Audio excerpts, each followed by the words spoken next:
Oh no! Help! Help! Crikey's not me!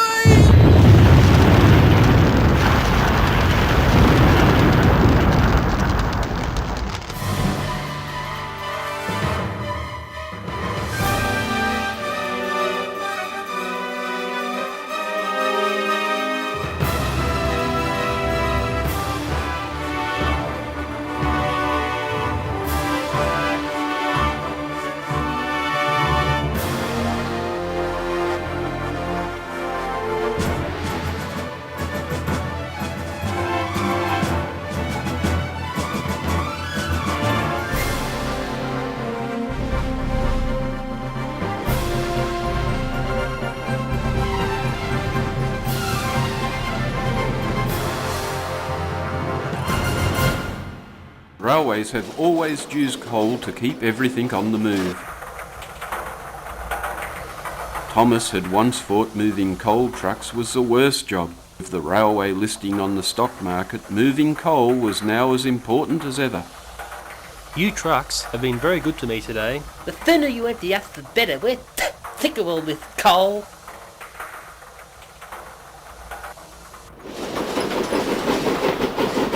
Thomas headed away from the coal mine into the open country. Thomas lay upside down with severe burns. The coal trucks were completely destroyed. A local potato farmer raised the alarm, and help was soon at hand. Earl arrived, bringing Jim the crane and the fat controller. Well, I've seen some accidents in my time, but this is no accident. I'd say there's been a bombing. Thomas was gently lifted onto the flat rail car by Jim. With the coal mine now shut off, I'll have to ration the coal until the line is repaired. There'll be a special meeting at the sheds later.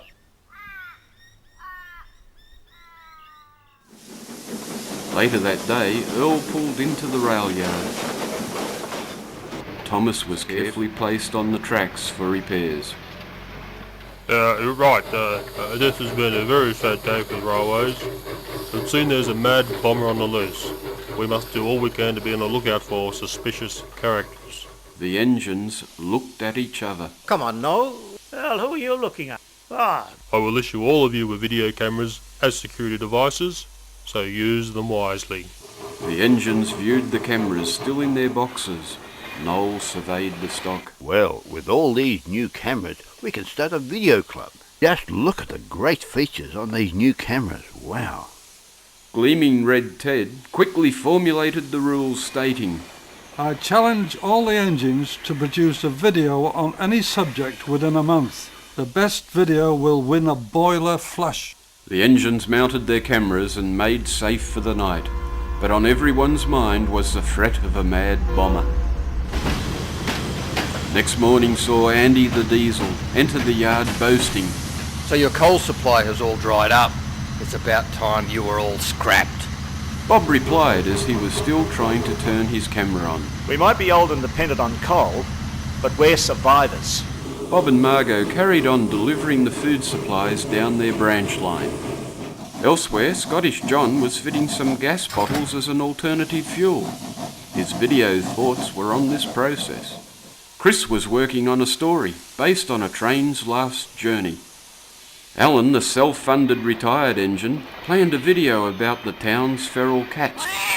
Wilson was always interested in how cars would race him between stations. Earl had his eyes on the skies and teamed up with Helen the helicopter.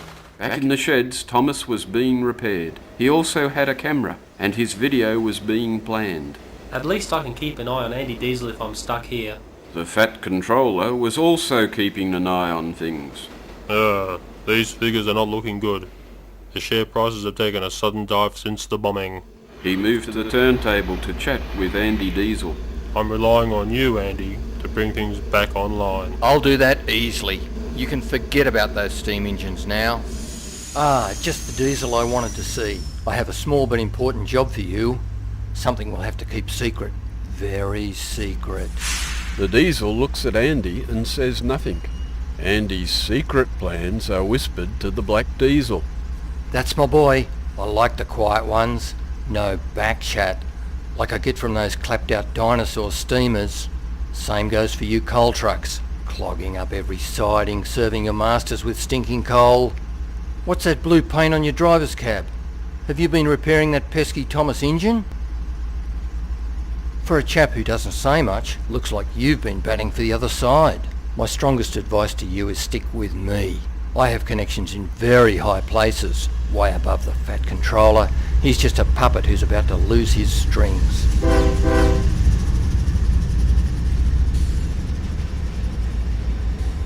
2 weeks had passed and the engines assembled at the rail yards. Off in the distance a storm was brewing, so all the engines packed into the sheds. Thomas was almost repaired and was being fired up to check for any boiler leaks.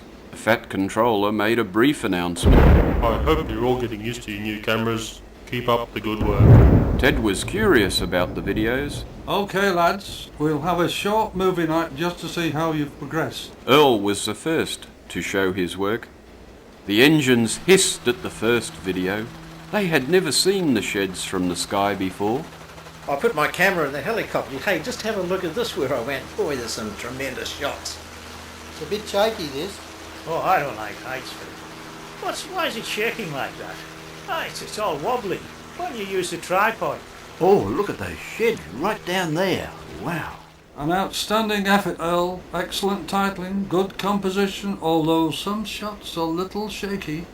Bob was next, but was unable to remove the tape from his camera.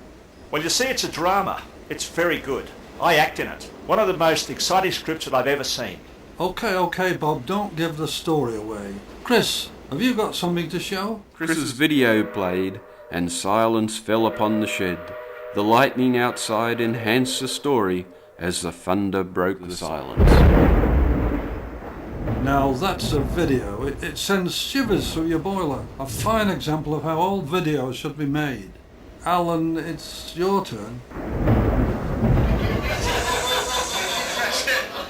A little different. Seems like you shot the tracks, not the cats.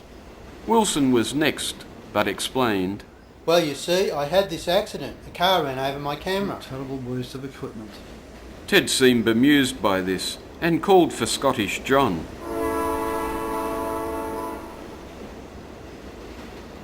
I'd like to tell you all about LP gas. It's very good to run your engine on.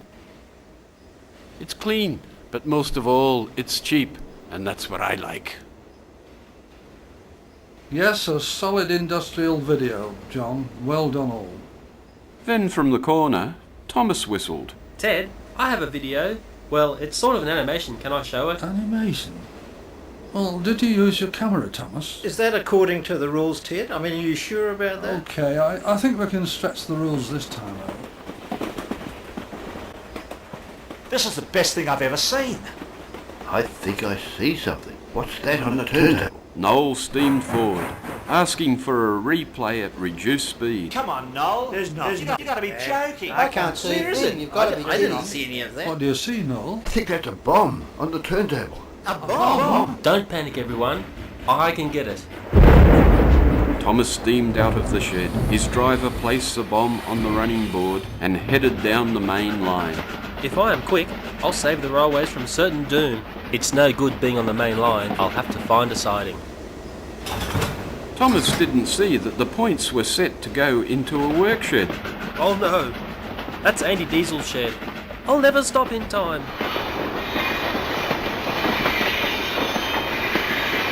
Andy couldn't believe his eyes. Oh no! Help! Help! Crikey's not me!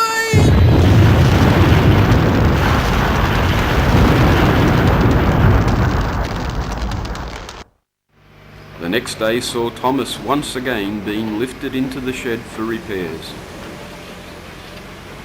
Well, Thomas, you saved the railways and your video showed the bomber hard at work. Just then, the fat controller arrived with the police. I've heard the mystery of the bombings is solved. That's right. Thomas had a video of the turntable while Andy Diesel was in the yard. I noticed a suspicious character lurking near his fuel tank, and we believe that character is you. The policeman holds the fat controller. We also noticed you manipulating the stock market, selling shares just before the first bombing and buying just after it. Right then, you're coming with me. Thomas, your video was the key to saving the railways. Your brave actions also ridded us of that lazy diesel. Thomas's video went on to scoop all the prizes in the video competition. It just goes to show that a little video can go a long way.